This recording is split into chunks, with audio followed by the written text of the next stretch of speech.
خدا کرے بلندی تیری شان ہو جائے، پورا تیرے دل کا ہر ارمان ہو جائے۔ خدا کرے دکھ تیرے قریب بھی نہ آئے، سکھ ہمیشہ کے لیے تیرا دربان ہو جائے۔ اگر کبھی گردش میں ہو تیری قسمت کا ستارہ، تو سارا آسماں تجھ پہ مہربان ہو جائے۔ آمین ثم آمین۔ کمنٹ میں آمین ضرور لکھیے گا۔ ہر انسان ایک چلتی پھرتی کتاب ہوتا ہے، بس ہم پڑھنے کی زحمت نہیں کرتے کیونکہ ہم سمجھتے ہیں کہ علم صرف کتابوں سے حاصل کیا جاتا ہے، حالانکہ زندگی گزارنے کے اصل اسباق تو ہمیں انسانوں اور ان کے رویوں سے ہی ملتے ہیں۔ وقت، دولت، رشتے، یہ وہ چیزیں ہیں جو ہمیں مفت میں ملتی ہیں، مگر ان کی قیمت کا تب پتہ چلتا ہے جب یہ کہیں کھو جاتی ہے۔ انسان کا دل توڑنے والا شخص کبھی اللہ کی تلاش نہیں کر سکتا۔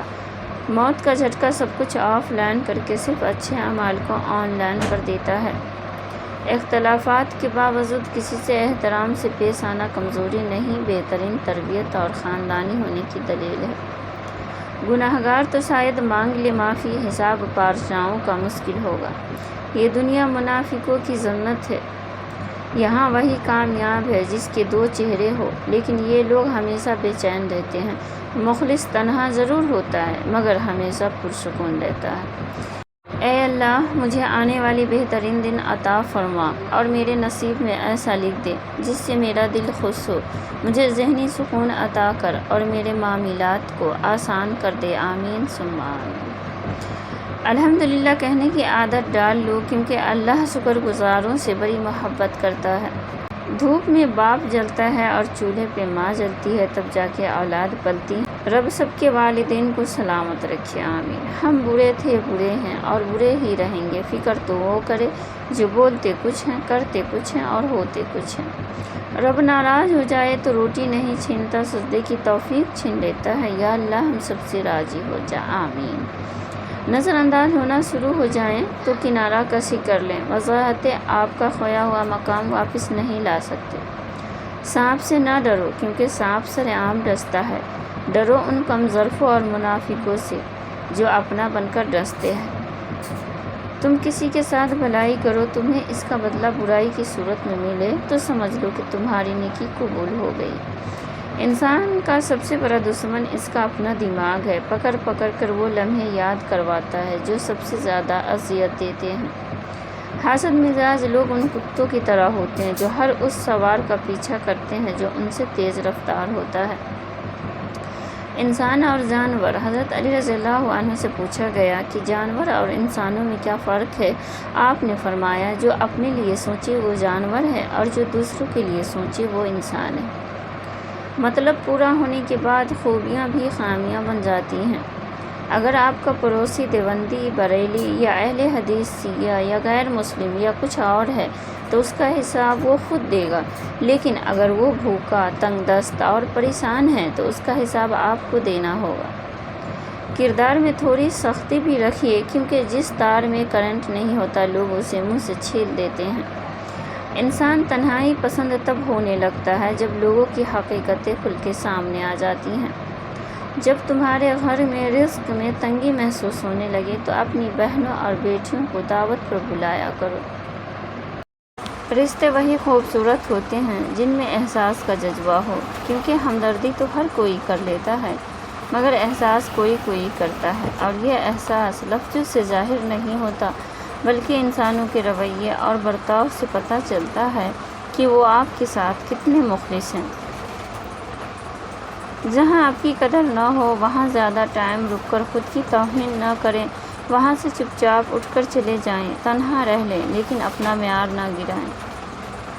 اور پھر تمہیں کیا معلوم کہ جب کوئی بھیگی آنکھیں سختی سے رگڑ کر، لمبی سانسیں کھینچ کر، تلخ مسکراہٹ لبوں پر سجائے آسمان کی طرف دیکھے تو وہ جفت کی کس انتہا پر ہوتا ہے۔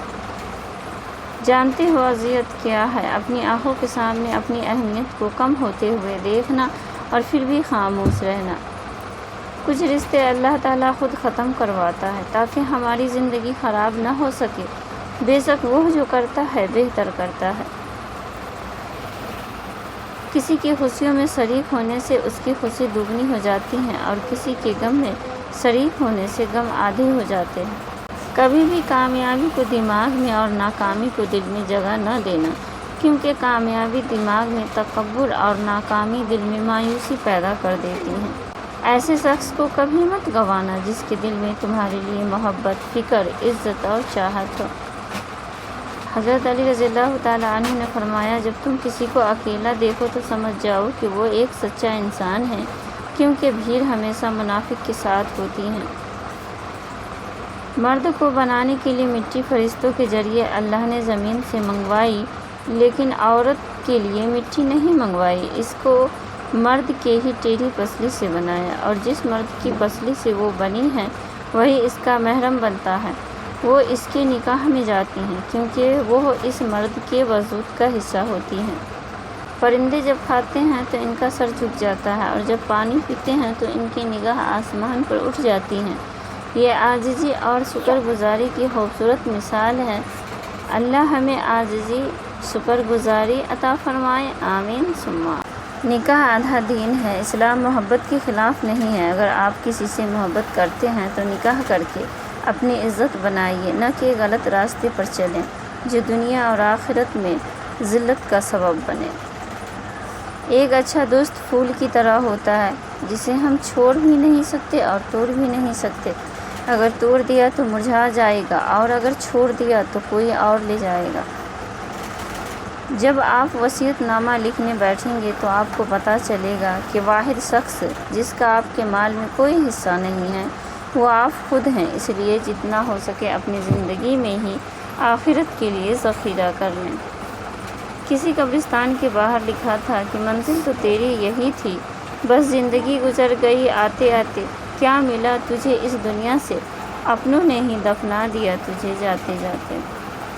رابعہ بصری سے کسی نے پوچھا کہ کیا گنہگار کی توبہ قبول ہوتی ہے؟ فرمایا، انسان اس وقت تک توبہ کر ہی نہیں سکتا جب تک اللہ توفیق نہ دے، اور جب توفیق مل جائے تو پھر قبولیت میں کوئی شک نہیں رہتا۔